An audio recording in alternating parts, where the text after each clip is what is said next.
शुरुआत कर रहे हैं बड़ी खबर के साथ। दरअसल आईपैक रेड मामले को लेकर सुप्रीम कोर्ट में सुनवाई, ईडी की याचिका पर सुप्रीम कोर्ट में सुनवाई और सुप्रीम कोर्ट में साफ कहा गया कि हम नोटिस जारी करेंगे। सुप्रीम कोर्ट ने मामले को बेहद गंभीर बताया है। हाई कोर्ट में जो हुआ उससे हम चिंतित हैं, ये सुप्रीम कोर्ट में कहा गया। आईपैक रेड मामले में सुप्रीम कोर्ट में सुनवाई इस समय जारी है और ईडी की ओर से एसजी तुषार मेहता ने साफ कहा है कि सीएम ने खुद कानूनी कार्रवाई में बाधा डाली है। ईडी की कार्रवाई को प्रभावित किया गया है। काम में बाधा डालने वाले अधिकारियों को निलंबित किया जाए, ये सॉलिसिटर जनरल की तरफ से कहा गया है। इन अधिकारियों के खिलाफ विभागीय कार्रवाई की जाए। सुप्रीम कोर्ट ने कहा है कि हम नोटिस जारी कर रहे हैं, ये गंभीर मसला है और हम मामले की सुनवाई करेंगे। तो इस मामले को लेकर सुप्रीम कोर्ट में इस समय सुनवाई लगातार जारी है। तो आईपैक रेड मामले को लेकर ईडी ने याचिका ये दाखिल की थी, जिस पर इस समय सुनवाई हो रही है और साफ तौर पर सुप्रीम कोर्ट की तरफ से भी कहा गया है कि ये मामला बेहद गंभीर है और इसमें हम नोटिस जारी कर रहे हैं। लीगल एडिटर सुमित हमारे साथ में जुड़ चुके हैं। सुमित, क्या कुछ जानकारी है? कोर्ट में सुनवाई इस समय जारी है और मामले को बेहद गंभीर बताया है सुप्रीम कोर्ट ने। जी बिल्कुल, देखिए जिस बात का हम जिक्र कर रहे थे कि इस पूरे मामले पर सुप्रीम कोर्ट नोटिस जारी कर सकता है, उसी बात को सुप्रीम कोर्ट ने दोहराया है और कोर्ट ने कहा है कि यह बहुत गंभीर मामला है, इसे हमें देखना होगा और हम राज्य सरकार और बाकी पक्षों को नोटिस जारी करेंगे। तो सबसे अहम बात है कि सुप्रीम कोर्ट अब इस पूरे मामले में पश्चिम बंगाल सरकार, ममता सरकार, जो डीजीपी है पश्चिम बंगाल के राजीव कुमार और पुलिस कमिश्नर, उनको नोटिस सुप्रीम कोर्ट जारी करेगा, ये सुप्रीम कोर्ट ने साफ कह दिया है। और सभी पक्षों से सुप्रीम कोर्ट जवाब मांगेगा, ये भी इस बात को सुप्रीम कोर्ट ने सुनिश्चित कर दिया है। तो निश्चित तौर पर चूंकि आज इस पूरे मामले में ईडी ने उन तमाम घटनाक्रम को सिलसिलेवार तरीके से सुप्रीम कोर्ट के सामने रखा है कि जैसे ही आईपैक रेड मामले में ईडी की जो कार्रवाई शुरू हुई थी, कैसे ममता बनर्जी वहां पहुंची थी अपने पुलिस अधिकारियों के साथ, कैसे दस्तावेज को उन्होंने जब्त कर लिया, किसी भी दस्तावेज को ईडी के सामने नहीं आने दिया। ये ऐसे तमाम आरोप है जो कि ईडी ने सिलसिलेवार तरीके से सुप्रीम कोर्ट के सामने आज रखा है। और हाई कोर्ट ने आज सुप्रीम कोर्ट ने भी इस बात को लेकर चिंता जताई है कि हाई कोर्ट में भी सुनवाई जो है वो सही तरीके से नहीं होने दिया गया। इस बात को लेकर भी सुप्रीम कोर्ट चिंतित था और सुप्रीम कोर्ट का ये कहना था कि हाई कोर्ट ने इस पूरे मामले की जो है वो सुनवाई सही तरीके से नहीं होने दी, एक तरह से चिंता का सबब है। तो इस पूरे मामले में घटनाक्रम को जो है वो सुप्रीम कोर्ट के सामने ईडी ने रख दिया है। अब से कुछ ही देर के बाद जो है सुप्रीम कोर्ट इस पूरे मामले में नोटिस जारी करेगा सभी पक्षों से और सभी पक्षों से सुप्रीम कोर्ट जवाब मांगेगा। निश्चित तौर पर देखना होगा कि इस पूरे मामले में पश्चिम बंगाल सरकार और ममता सरकार का क्या कुछ पक्ष आता है। ये भी सुप्रीम कोर्ट के सामने पक्ष आने के बाद ही इस मामले में सुप्रीम कोर्ट आदेश जारी करेगा, ये सुप्रीम कोर्ट ने साफ कह दिया है। हालांकि कपिल सिब्बल ने सुप्रीम कोर्ट से ये भी कहा है कि आने वाले दिनों में हाई कोर्ट में इस तरह की बातें अब नहीं होंगी, चूंकि आज ईडी ने ये भी सुप्रीम कोर्ट को बताया कि कैसे additional solicitor general SV Raju का जो है वो माइक कल स्विच ऑफ कर दिया गया था, क्योंकि वो वीडियो कॉन्फ्रेंसिंग के जरिए हाई कोर्ट की सुनवाई में उन्होंने भाग लिया था, लेकिन उनका माइक जो है वो स्विच ऑफ कर दिया गया था, जिस पर सुप्रीम कोर्ट ने भी सवाल उठाया कि हाई कोर्ट में ऐसा कैसे हो सकता है, क्योंकि हाई कोर्ट के अधीन ये तमाम प्रक्रियाएं होती हैं। लेकिन इस पर सॉलिसिटर जनरल ने कहा कि ऐसी तमाम बातें हुई हैं और हाई कोर्ट ने इस बात को सुप्रीम कोर्ट ने इस बात को लेकर चिंता जताई है कि हाई कोर्ट में सही तरीके से प्रॉपर तरीके से सुनवाई वहां नहीं होने दिया गया। तो हालात काफी चिंताजनक है, इस बात को सुप्रीम कोर्ट ने माना है और यही वजह है कि सुप्रीम कोर्ट ने कहा है कि हम सभी पक्षों को नोटिस जारी कर रहे हैं और जवाब आने के बाद हम इस मामले में आदेश जारी करेंगे।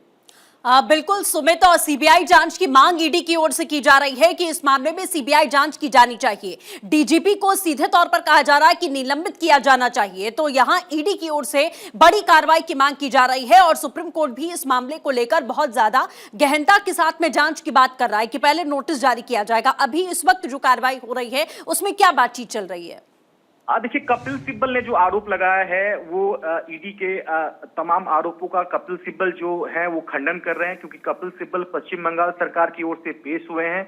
उनका कहना है कि जो भी आरोप है वो पूरी तरह से निराधार है, क्योंकि आईपैक दफ्तर में जो रेड की जो प्रक्रिया चल रही थी उसमें ममता बनर्जी की जो दखलंदाजी है वो सिर्फ अपने पार्टी दफ्तर के दस्तावेज, यानी कि टीएमसी पार्टी से जो जुड़े दस्तावेज थे उसको संरक्षित करने की, उससे सुरक्षा करने के लिए वहां लोग गए थे, पुलिस अधिकारी गए थे और इस बात का जो है एक तरह से ममता बनर्जी को आशंका थी कि ईडी जो है वो पार्टी पार्टी से जुड़े दस्तावेज को जब्त कर लेगी।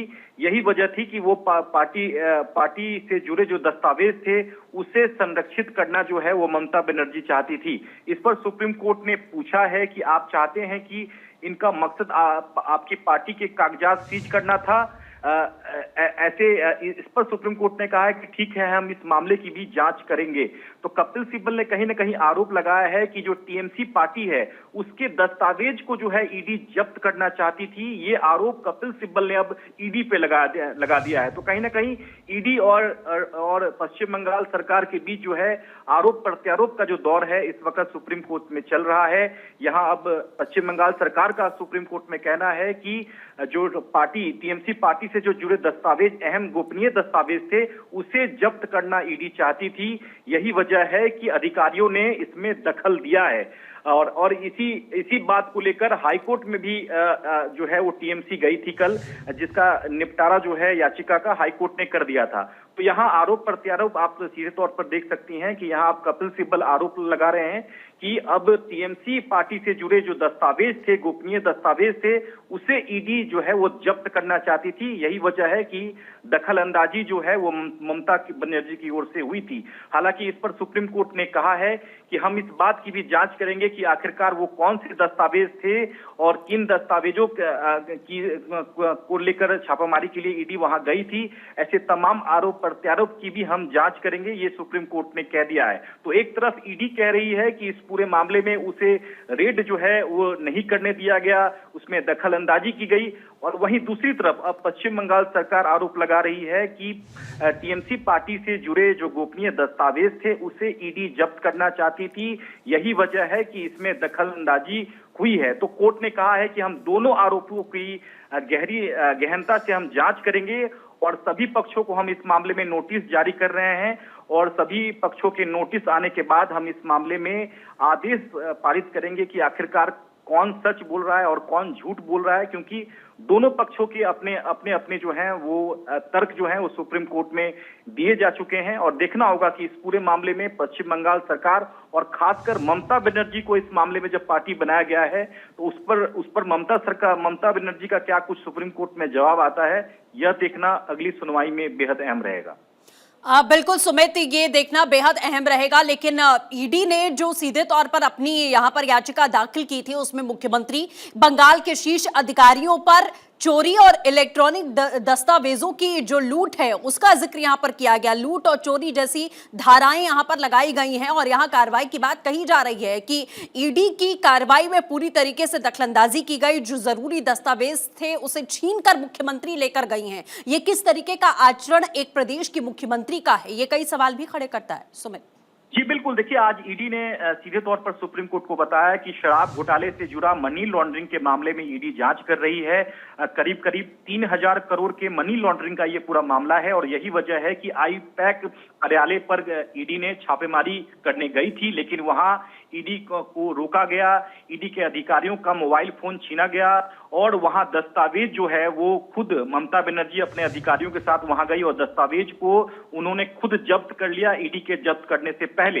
तो कहीं ना कहीं ये एक तरह से चोरी इसे करार दिया जा सकता है, ये ईडी ने सुप्रीम कोर्ट से कहा है। लेकिन अब दूसरी तरफ ममता सरकार का अपना अलग पक्ष है सुप्रीम कोर्ट में कि वो जो दस्तावेज को जो जब्त किया गया पुलिस अधिकारियों की ओर से, वो टीएमसी पार्टी के दस्तावेज थे, ना कि कोई घोटाले से जुड़े दस्तावेज। तो यहाँ सीधे तौर पर ईडी के आरोपों का जो है वो खंडन यहाँ ममता सरकार सुप्रीम कोर्ट में कर रही है। लेकिन दोनों आरोपों पर सुप्रीम कोर्ट ने साफ तौर पर कह दिया है कि हम दोनों आरोपों की जांच करेंगे और यही वजह है कि ईडी ने जो याचिका में सभी पक्षों को पार्टी बनाया है, जिसमें ममता बनर्जी है, सीबीआई है, राजीव कुमार हैं जो डीजीपी हैं, खासकर ममता बनर्जी के अलावा पश्चिम बंगाल सरकार जो पार्टी है और कोलकाता के जो पुलिस कमिश्नर हैं मनोज कुमार वर्मा, उनको भी पार्टी बनाया गया है। तो सभी पक्षों को करीब 6 पक्ष हैं जिनको सुप्रीम कोर्ट नोटिस जारी करने की सुप्रीम कोर्ट ने बात कही है। बिल्कुल सुमित, तो ये नोटिस जारी करने के बाद में जो जवाब आता है उसके बाद ये कार्रवाई की जाएगी, यानी कि अगली डेट बेहद अहम होने वाली है। फिलहाल तमाम जानकारियों के लिए आपका बहुत बहुत शुक्रिया। तो आईपैक मामले को लेकर सुप्रीम कोर्ट में इस समय सुनवाई लगातार जारी है।